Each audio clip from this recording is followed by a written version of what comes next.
முதன்முறையாக முரசொலி செல்வம் மாமா விருது திரு ஏஎஸ் பன்னீர்செல்வம் அவர்கள். முரசொலி செல்வம் மாமா பெயரில் முதல் விருது மிகச்சரியான விருதாளர்களுக்கு சென்று சேருகின்றது. திரு ஏஎஸ் பன்னீர்செல்வம் அவர்கள் கிட்டத்தட்ட அரை நூற்றாண்டு காலம் பத்திரிகை துறையில் அனுபவம் பெற்றவர். தி ஹிந்து, பிசினஸ் இந்தியா, அவுட்லுக் போன்ற இந்தியாவின் தலை சிறந்த பத்திரிகைகளில் முக்கிய பொறுப்புகளில் பணியாற்றியவர். இங்கிலாந்தில் உள்ள ஆக்ஸ்போர்ட் பல்கலைக்கழகத்தில் ராய்டர்ஸ் ஃபெல்லோவாக தேர்ந்தெடுக்கப்பட்டவர். ஒன்றிய மாநில அரசு உறவுகள் பற்றி விரிவான ஆய்வை மேற்கொண்டவர்கள்.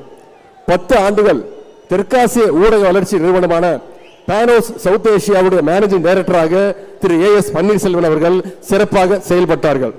Global forum for media development துணை தலைவராக சிறப்பாக பணியாற்றினார்கள்.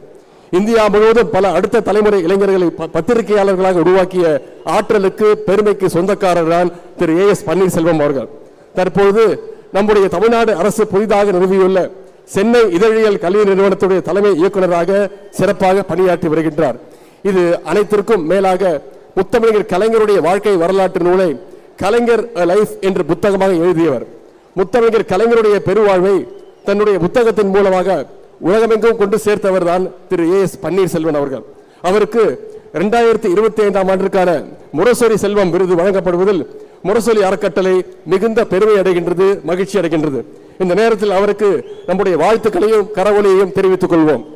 அதேபோல் இங்கு விருது பெற்றுள்ள கழக துணை பொதுச் செயலாளர் அத்தை கனிமொழி கருணாநிதி உள்ளிட்ட அத்தனை விருதாளருக்கும் நம்முடைய வாழ்த்துக்களையும் கைத்தட்டல்களையும் தெரிவித்துக் கொள்வோம். கழகத்திற்கு எவ்வளவோ சிறப்புகள் உண்டு, வரலாறுகள் உண்டு. அந்த வரலாறுகளின் வரிசையில் இந்த கரூர் முப்பெரும் விழாவும் நிச்சயம் இடம்பெறும்.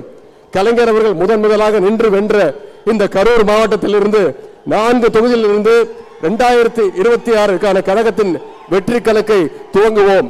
வெல்வோம் 200, படைப்போம் வரலாறு. நன்றி, வணக்கம்.